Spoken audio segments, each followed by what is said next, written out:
D ഞാൻ ഫ്രണ്ടിലെ നടക്കാം. എന്റെ ബാഗ് സ്റ്റെയിൻ ആയോ ഒന്ന് നോക്കിയേ. ഓ എന്റെ പൊന്നു മുക്ത ഒന്നും ആയിട്ടില്ല. ചേച്ചി ഒന്ന് സ്റ്റെയിൻ ആയോ ഒന്ന് നോക്കോ. എന്റെ പൊന്നു മുന്നേ സ്റ്റെയിൻ ഒന്നും ആയിട്ടില്ല.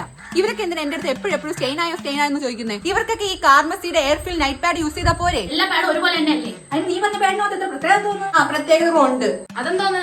കണ്ടോ, ഇതാണ് ഞാൻ പറഞ്ഞ പാഡ്. ഇത് യൂസ് ചെയ്ത് പിന്നെ എന്റെ ബെഡ്ഷീറ്റിലോ ക്ലോത്ത്സിലോ ഇതുവരെ ഒരു സ്റ്റെയിനും ഉണ്ടായിട്ടില്ല. കാരണം ഇത് എക്സ്ട്രാ ലോങ് ആണ്. അതുകൊണ്ട് തന്നെ മാർക്കറ്റിൽ അവൈലബിൾ ആയിട്ടുള്ള ഏക എക്സ്ട്രാ ലോങ് പാഡാണിത്. ഇത് എക്സ്ട്രാ ലോങ് ആയതുകൊണ്ട് തന്നെ രാത്രി ഉണ്ടാകുന്ന ഹെവി ഫ്ലോയിനെ തടയും. നിങ്ങളൊന്ന് സൂക്ഷിച്ച് നോക്കിയാൽ ഇതിന്റെ നീളം എന്നെക്കാളും ഉണ്ട്. പിന്നെ നിങ്ങളൊന്ന് നോക്കിയാൽ എന്ത് സോഫ്റ്റും തിന്നുവാണെന്ന്. അതുകൊണ്ട് പാഡ് വെച്ചിരിക്കുന്ന ഒരു ഫീലും ഉണ്ടാവും. അങ്ങനെയാണെങ്കിൽ നമുക്ക് ഈ ഒരു പാഡും വേറെ ബ്രാൻഡിന്റെ പാഡും തമ്മിലുള്ള കമ്പാരിസൺ നോക്കാം. പിന്നെ ഇതിന്റെ വേറൊരു പ്രത്യേകത എന്താ പറഞ്ഞാൽ വൈഡ് ബാക്ക് ആണ്. അതുകൊണ്ട് എല്ലാ സൈഡിൽ നിന്നുള്ള ലീക്കേജ് അത് കവർ ചെയ്യും. ഓൾറെഡി ഞാൻ പറഞ്ഞിട്ടുണ്ട് ഇതിന് സ്റ്റെയിൻ അബ്സോർബ് ആവില്ലെന്ന്. അതുകൊണ്ട് നിങ്ങൾക്ക് എന്തായാലും ഡൗട്ട് ആണ്. നമുക്ക് ടിഷ്യൂ പേപ്പർ വെച്ച് ചെക്ക് ചെയ്ത് നോക്കാം. നിങ്ങൾ എന്നെ ഒന്ന് കണ്ണുറ നോക്കി കാർമസിയുടെ പാഡിൽ എത്ര സൂപ്പർ അബ്സോർബന്റ് ആണെന്ന്. പക്ഷെ മറ്റേ പാഡിൽ നിന്ന് ടിഷ്യൂ പേപ്പറിൽ സ്റ്റെയിൻ പറ്റുന്നുണ്ട്. എന്നിട്ട് നിങ്ങൾക്ക് മനസ്സിലാക്കാനുള്ള ഞാൻ കള്ളത്തരവല്ല പറഞ്ഞു. അതുകൊണ്ട് ഈ ഒരു പാഡ് ഞാൻ ഹൈലി റെക്കമെൻഡ് ചെയ്യണം. പ്രോഡക്റ്റിന്റെ ലിങ്ക് ഞാൻ ടാഗ് ചെയ്തിട്ടുണ്ട്.